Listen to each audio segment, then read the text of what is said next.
The decision facing U.S. Ryder Cup captain Keegan Bradley is one of the most uniquely personal and explosive dilemmas in modern sports. Should he select himself to play against Europe at Bethpage?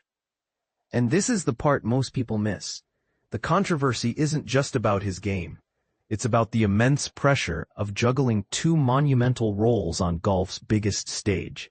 Ridiculous and controversial are the very words Bradley himself is using to describe this unprecedented predicament. There was always a strong possibility the 39-year-old would land in this deeply awkward spot. He narrowly missed automatic selection for the last Ryder Cup, and, by almost every expert's opinion, he is undeniably one of the top 12 American players right now. His appointment as captain was a surprise to many. Why? Because he is far from finished as a competitive player. Yet he has only played in 2 Ryder Cups, both painful defeats in 2012 at Medina and in 2014 at Glen Eagles. His equipment bag from his 2012 debut remains sealed shut, a powerful symbol of his desire not to open it until he's finally been part of a winning team. His passion for the American cause is undeniable.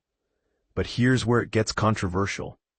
Does naming himself as a player actually give the U.S. its best chance to win back the trophy Europe took in Rome 2 years ago? That is the multi-million-dollar question. Bradley already knows his 6 automatic qualifiers. Given his own stellar performances this season, including a huge June victory over Tommy Fleetwood at the Travelers Championship, he is absolutely in the running for one of the 6 wildcard picks. He will make that fateful announcement at 1600 BST on Wednesday, August 27th.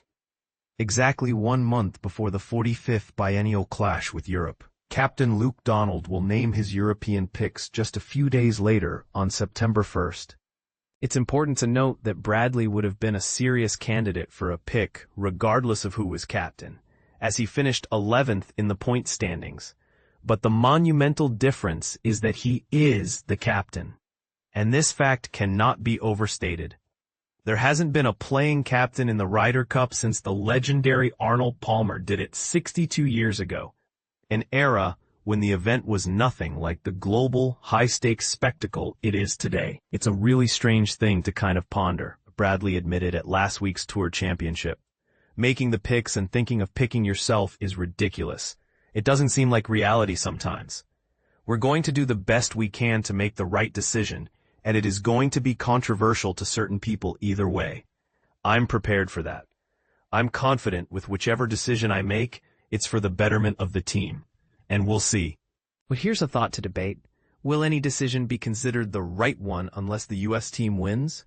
The final outcome at Bethpage will be the ultimate judge. For his choice to be deemed a success, the U.S. will need to continue the current streak of home team dominance.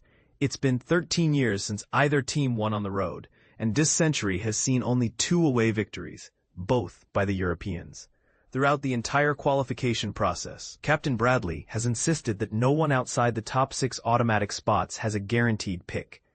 There are probably going to be a few guys that think they are going to be on the team that aren't going to be, he teased, hinting at the difficult conversations to come. Now, let's break down the other contenders, because this is where opinions will wildly differ. The mood music is certainly swinging towards Bradley picking himself. Justin Thomas, a 2-time major champion, seems almost certain to get a pick after finishing 7th in points. But after him, the debate is wide open. Collin Morikawa, another 2-time major winner and former world number 2, finished 8th, but his form has been inconsistent at best since a devastating collapse at the Arnold Palmer Invitational in March, with only 2 top 10 finishes since.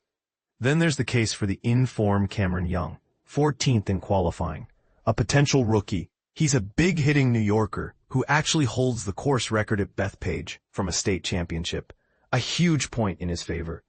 Patrick Cantlay, despite finishing a low 15th in points, has built such a feisty, competitive reputation in the Ryder Cup that it should secure him a 3rd straight appearance, especially after his runner-up finish to Fleetwood last week in Atlanta. Sam Burns is also incredibly hard to ignore. He nearly won the U.S. Open in June, is a renowned putter, and is very close friends with world number 1 Scottie Scheffler, a potential powerful partnership. However, he was only 16th in qualifying, meaning higher-ranked players would have to be snubbed to include him. Ben Griffin, 9th, has a compelling case with top 12 finishes in his last 4 tournaments, 2 major top 10s, and a win this year at the Zurich Classic, a pairs event that uses the same formats, foursomes and fourballs, as the Ryder Cup. But here's a controversial angle. His partner in that win, Andrew Novak, likely hasn't done enough for a pick, and Griffin's own lack of experience at this elite level might count against him. Maverick McNeely, 10th, strengthened his argument with a third-place finish at the BMW Championship this month.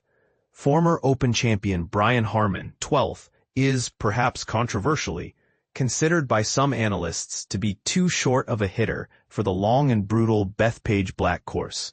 So where does Captain Bradley fit into all this?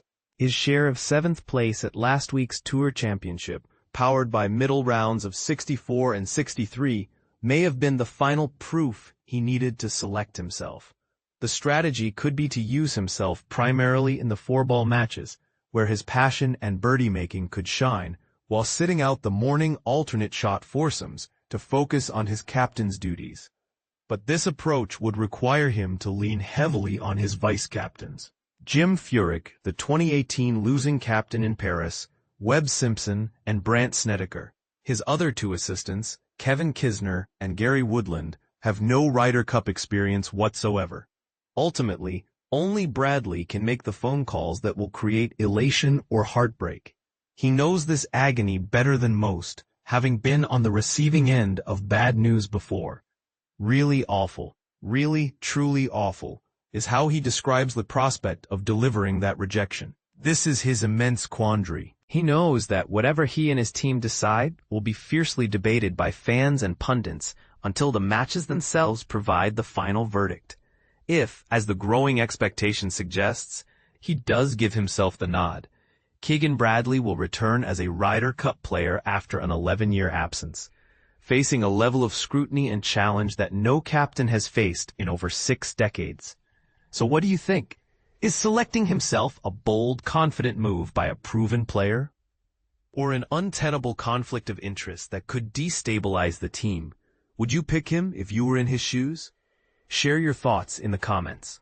Automatic U.S. qualifiers: Scotty Scheffler, Xander Schauffele, Harris English, Bryson DeChambeau, J.J. Spaun, rookie, Russell Henley, rookie. Wildcard candidates: Justin Thomas, Colin Morikawa, Patrick Cantlay, Sam Burns, Cameron Young, rookie. Ben Griffin, rookie. Maverick McNeely, rookie. Brian Harman, Andrew Novak, rookie. And Keegan Bradley,